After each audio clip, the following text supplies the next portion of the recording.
Amados hermanos, muy buenas noches. La lectura de hoy en Mateo 21:18. Por la mañana, volviendo a la ciudad, tuvo hambre. Y viendo una higuera cerca del camino, vino a ella, y no halló nada en ella, sino hojas solamente. Y le dijo: nunca jamás nazca de ti fruto. Y luego se secó la higuera. Viendo esto, los discípulos decían maravillados: ¿cómo es que se secó enseguida la higuera?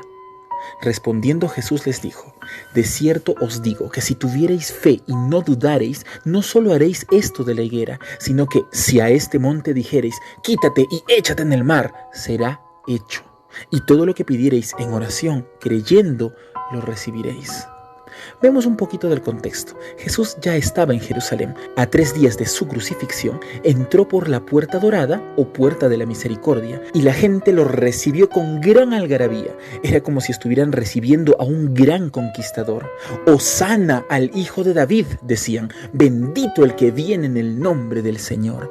Ellos esperaban que Jesús inicie ahí mismo su revolución. Una gran multitud lo acompañaba, entrando con él por las puertas de la ciudad capital. El momento era perfecto, pero Jesús hizo lo que nadie se esperaría.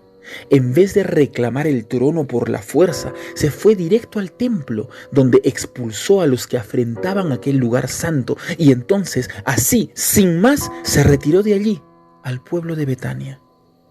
¡Qué gran oportunidad desperdiciada!, dirían muchos. Este no es el Mesías que nosotros esperábamos. Sus muchas alabanzas se hicieron ceniza en su boca, y en el corazón de muchos en el pueblo se empezaba a gestar una sensación de decepción y de desprecio contra aquel al que aquella misma mañana llamaron el Hijo de David. Y entonces Jesús, sabiendo lo que había en el corazón de ellos, hizo lo siguiente. Mateo 21:18. Por la mañana, esto es, al día siguiente de la entrada triunfal, volviendo a la ciudad, tuvo hambre. Y viendo una higuera cerca del camino, vino a ella, y no halló en ella nada, sino hojas solamente. Ni siquiera habían brotes de higo o higuitos verdes aún incomestibles. La higuera era totalmente estéril, estaba vacía. Lo que sucederá después es una alusión directa a una parábola dicha por Jesús algún tiempo atrás. La leemos en Lucas 13 del 6 al 9. En esta parábola, la higuera es una representación del pueblo de Israel. Esta higuera está plantada en el mejor lugar posible y su amo le ha dado todos los cuidados necesarios, pero aún con todo se rehúsa a fructificar. Israel, el pueblo de Dios, se rehusó a fructificar. Cristo vino a traer un mensaje de redención, esperanza y santidad, pero ellos lo rechazaron porque querían un mensaje de guerra, de fuego y de sangre.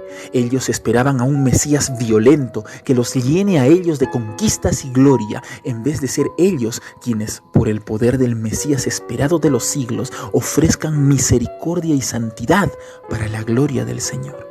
3 años de ministerio de Cristo Jesús en toda la región, y ellos se rehusaban a entender que no eran ellos los que debían exigir nada del Señor, pues Dios les da todo lo necesario. Más bien son ellos los que debían entregar el ofrecimiento más básico de un hombre para con su Creador: la fe. Y le dijo: nunca jamás nazca de ti fruto. El tiempo de Israel como pueblo estaba acabado. La higuera estéril era la figura perfecta del porqué. Y Cristo, a vista de todos, dejó esta misma higuera como testimonio contra Israel. Y luego, la higuera se secó. Este luego no significa inmediatamente. Por Marcos 11:20 sabemos que los discípulos encontraron esta higuera seca a la mañana siguiente y se quedaron impresionados del poder de Dios. Pero volvamos a Mateo 21, versículo 20.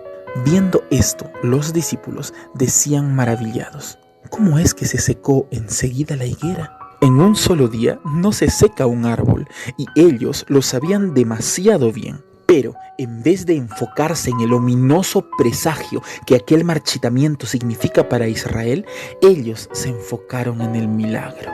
Pero Jesús, siempre tan paciente, tan amoroso, encontró aún en esto una oportunidad de darles una lección. Versículo 21. Respondiéndoles Jesús les dijo: de cierto os digo, que si tuviereis fe y no dudareis, no solo haréis esto en la higuera, sino que si a este monte dijereis: quítate y échate en el mar, será hecho. Cada vez que en tu texto de Reina Valera encuentres la frase de cierto, el texto original decía amén. Y un amén es mucho más que un así sea. Un amén es la plena y absoluta seguridad de que aquello que se dice sucederá. Con esto en mente, volvamos al versículo 21 que dice: respondiendo Jesús les dijo: amén os digo, que si tuviereis fe y no dudareis, no solo haréis esto de la higuera. La fe verdadera, esa fe que está totalmente libre de dudas, es solo aquella fe que viene de lo alto, no de nuestros anhelos o caprichos. Pues ¿qué anhelo tendría Cristo de que la higuera se seque? Sino de la voluntad explícita de Dios. Esta fe preciosa, que es capaz de mover montañas, se basa en nuestra confianza en el poder de Dios y su fidelidad. O sea, en aquella gran verdad por la que sabemos que Dios siempre cumple su palabra, porque Dios no es hombre para que mienta, ni hijo de hombre para que se arrepienta.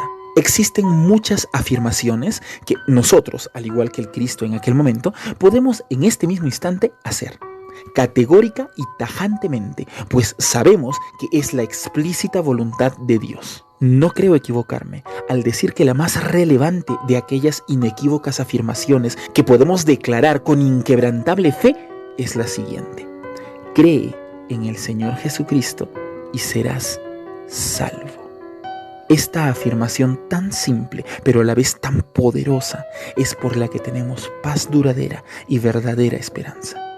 No se trata de mis contribuciones, ni de mis esfuerzos, ni del poder de mis palabras, sino se trata de Cristo, en quien está puesta mi fe. Y así como esta, hay varias otras afirmaciones que podemos hacer con verdadera fe y que inequívocamente veremos suceder cuando llegue el momento. Dios hará justicia, conoceremos el paraíso, Cristo volverá. Son algunas más de esas afirmaciones perennes. ¿En qué otras afirmaciones puedes pensar? Cuando Cristo dijo: si tuvieras fe, no solo haréis esto de la higuera, sino que si a este monte dijereis: quítate y échate en el mar, será hecho. Él estaba enfocando el poder de Dios para realizar prodigios, no el poder del hombre para imaginar caprichos y pretender que estos se cumplan como quien tiene autoridad. No se trata, hermanos, de tener fe en la fe, ni de tener fe en nuestras palabras, sino de tener fe en Dios, fuente de toda gracia y de poder. Solo los que sinceramente creen en Cristo y en su palabra verán las afirmaciones de su boca hechas realidad, porque su fe es la fe verdadera, la fe indubitable, la fe que viene de lo alto. Jesús en este momento nos está hablando del estadio último de la madurez de un creyente, cuando está tan imbuido de la palabra que todo lo que dice y hace está alineado con la voluntad de Dios. Y así se cumple la última línea de nuestra porción, versículo 22. Y todo lo que pidiereis en oración, creyendo, lo recibiréis. Ese es el estadio al que apuntamos todos. Es nuestra meta añorada. Es muy fácil decirlo, pero hacerlo definitivamente no lo es. Como lo explica Efesios 4:13, hasta que todos lleguemos a la unidad de la fe y del conocimiento del Hijo de Dios, a un varón perfecto, a la medida de la estatura de la plenitud de Cristo. Oremos pues, amados, y esforcémonos gozosamente en alcanzar aquella nuestra meta. Si gustas de los mensajes de la palabra de Dios, es hora que nos ayudes a compartirlos para poder llegar a más hogares. Y no te olvides que todos los días estamos haciendo devocionales, un tiempo especial para pasar con Dios. Suscríbete, comenta y comparte todos los días.